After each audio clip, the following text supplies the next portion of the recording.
The general election is less than 24 hours old, and already we're seeing lies galore.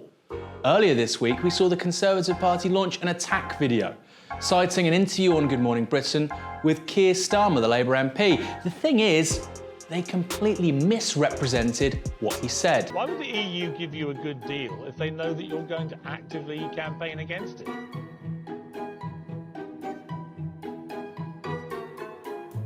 Against it, which is Piers, clearly what most of you are going to be doing.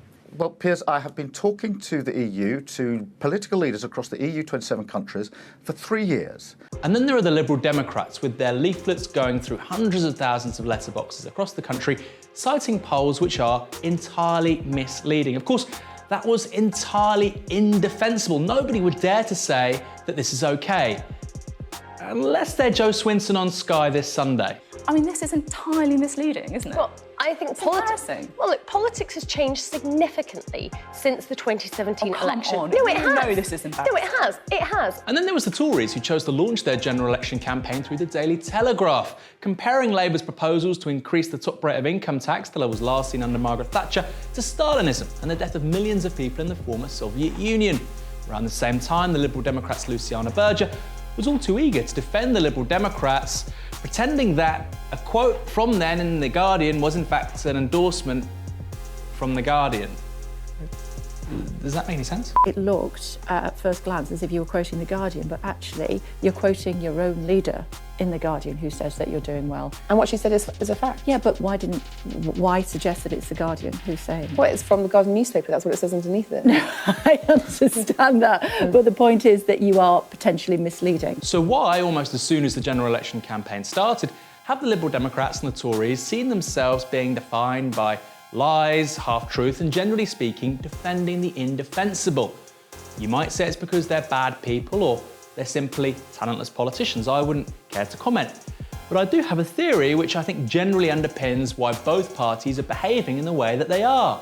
You see, what we're seeing is a convergence of the collapse of centrist politics more generally, which is a global phenomenon, converging with an economic crisis in this country which has remained unaddressed for the last 11 years. On wages, we've seen stagnation since 2008, a similar story with both productivity and GDP per capita. Importantly, home ownership in Britain is at its lowest level since the mid-1980s. Now, if you're a Conservative, that matters, because 20th century conservatism was built on a simple promise: ever wider ownership of private property. The only thing being, over the last 10 years, that's going backwards. And a crisis more generally of political legitimacy and defending the centrist status quo should be understood from that economic vacuum. The Liberal Democrats are simply unable to break with neoliberalism, and the same is true for the Conservative Party, despite their often unhinged positions on cultural and social values and on Brexit. You saw that in a bit of a bust-up between Dominic Cummings and Sajid Javid in Boris Johnson's brief tenure at number 10. Simply put, the Tories don't want to spend the kinds of money on the climate, on high streets and on public services that are needed. You see, Britain's in the middle of what's been called an organic crisis. There's a crisis of its cultural norms, like I say, of its economic model, even of the union, which may potentially fragment over the coming years. Liberal Democrats and the Tories don't have a solution to that. Labour do, but because of Brexit, that was put on ice for the last 2 years.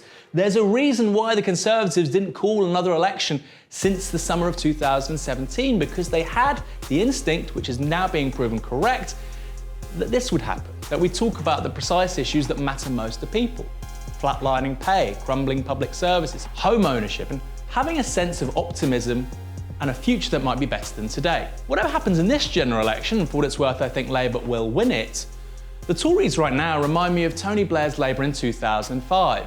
Vacuous, bereft of ideas, no future talent coming through the ranks, which means something very important. The future, if we choose to make it, is a socialist one. And the longer this general election goes on, the better Labour will do.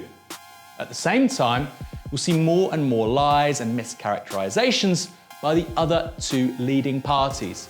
After all, what else have they got to offer?